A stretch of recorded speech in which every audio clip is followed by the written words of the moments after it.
Depuis le début de l'organisation du festival Pencum Niani, la commission scientifique s'attelle à chaque fois à faire des enquêtes sur l'histoire du Niani, mais aussi sur les ethnies qui composent le Niani.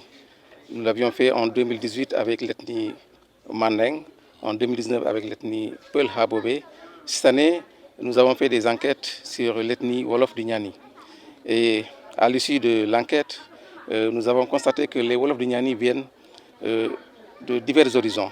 Certains viennent du Saloum voisin, du Ndoukoumane, d'autres viennent du Bundu, d'autres viennent du Jolof. Et nous avons remarqué que cette variété de Wolof a permis d'avoir une riche tradition et des pratiques diverses dans le Niani. Et c'est ainsi que nous avons constaté des migrations dans le Niani et un accueil triomphal de ces populations par les Peuls et par les Mandingues. Le thème de cette année, c'était la culture et le sport au service du développement des territoires.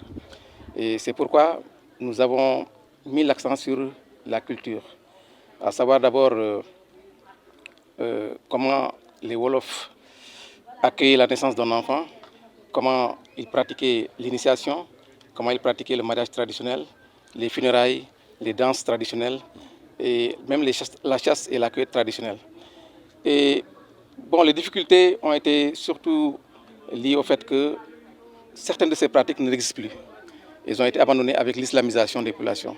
Ce qui fait que parfois, on est obligé de ruser un peu pour avoir des informations par rapport à ça. Les gens ne veulent plus en parler. Bon, c'est un peu difficile de parler des priorités. Tout ce qu'on dit, on vous dit du temps de Kimingtan ou du temps de tel roi. À peu près, on peut dire que les Wolofs du Niani sont là depuis presque au moins un siècle et demi.